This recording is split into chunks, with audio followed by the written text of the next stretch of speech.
Harka fuunee akkam jirtu dhaggeeffattootaa fi daawwattoonni raadiyoo sagalee Ameerikaa kun sagantaa keessummaa irratti isinii dhiyeessinudha. Keessummaan keenya ammoo seenaa dhaloota qubee keessatti seenaa addaa hojjete sanyii qajeelaati.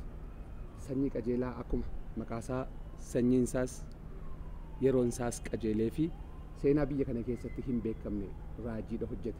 Raajiin sanyiin hojjete kun maa inni eessaa dhuftee fi haalli guddina sanyii hoomaa inni kan jedhu irratti affeerraneetiniin keessummaa isinii gooneetiniin jirra. Noliin turaa isiniin jenna. Sanyii baga nagaan dhufte. Baga nagaan nu eeddan. Mee sanyiin eenyu achirraa haa eegallu. Dhaloonni koo fi guddinni koo magaalaa Naqamteettidha.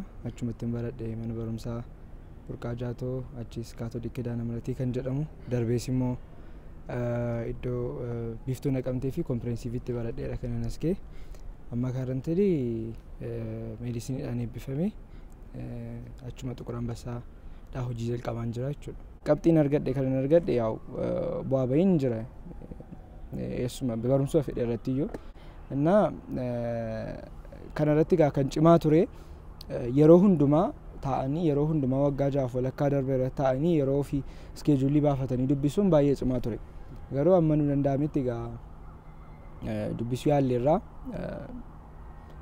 sirriittis barachuu yaalleerraa dhukkubsattoota keenya wajjinis wal barree sirriitti yaaluudhaaf fi isaanirraas barachuudhaaf yaalleerra.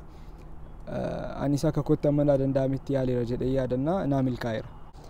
Dooktarii ta'uun yookiin immoo meediisinii keessa galuun kan sirriitti sammuu koo keessa dhufuutti kee erga haayiskuulii galeedha jedhee yaada keessumaatii naannoo kutaa 9 fi 10 irratti jechuudha. Yeroo sana dhaloonni koos guddinni koos naannoo hospitaala saba turee fi dhukkubsattoota baay'ee wajjin wal argaan ture. Darbee immoo namoonni balaa adda addaadhaan dhufanii namoonni epideemikii adda addaadhaan naannoo yeroo isa duras yeroo maaleeriyaan ture dhukkubii busaa ture sana yeroo akkas dhufanii natti dhaga'ama ture. I think yeroo sana kaaseedha. Impoozishiniin faamiliin jiru maatiin dhiibbaan irratti godhan hin qaban sababisaa maatii koo keessa ogeessonni fayyaa saban jiree fi meediisinii kanan barbaadu ofii makoodha. Kanaaf meediisiniin istiraakchariin isaa xinnoo ishee barumsoota irra kaan irraa adda ba'a. Inni jalqabaa akkuma sitti mee waggaa 6 walakkaadha. Piroosesii dheeraadha jechuudha. Isa darbitee immoo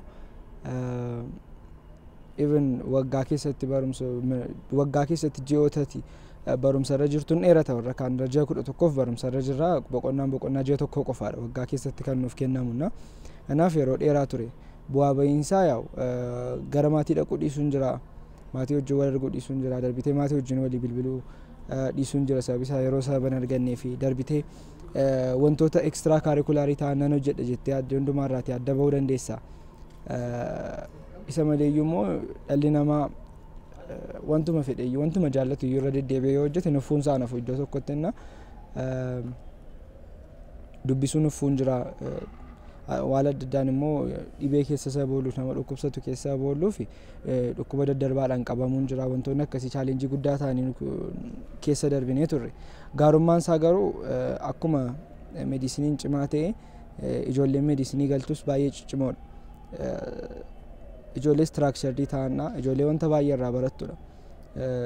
Amala gaariidhaan ijoollee guddatannaa kondaaktii gaarii ijoollee qabannaa darbee immoo doormii keessattis ta'ee halluma akkuma bara barumsaattis siiniyeeriin juuneerii isaa gargaaruun siiniyeeriin juuneerii isaa gorsuun sirreessuun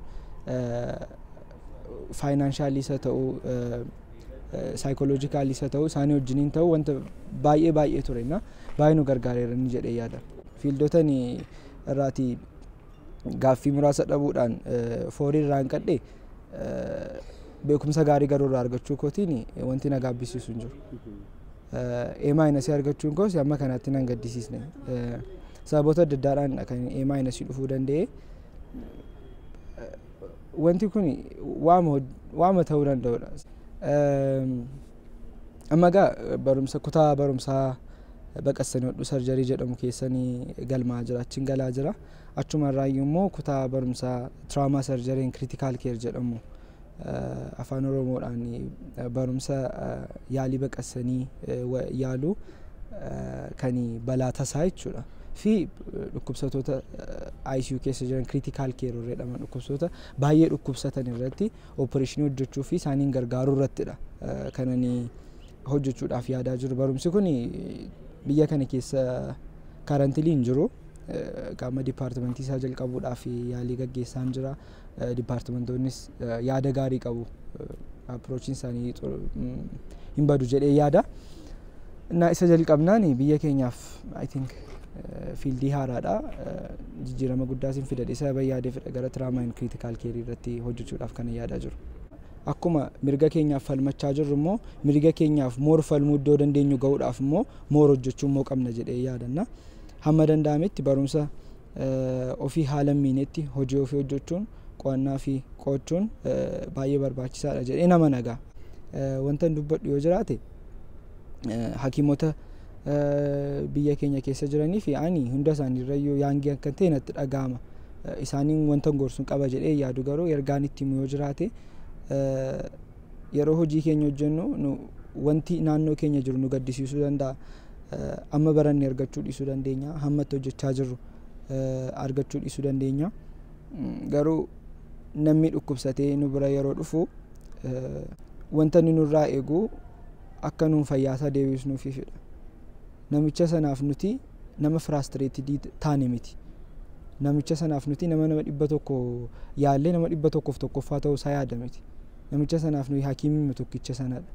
Na akka nuyi tiriitii godhamuu qabnutti tiriitii yoo goone riwaardii keenya yoo namarraa argachuu baannee waaqarraan arganna jedhee yaada.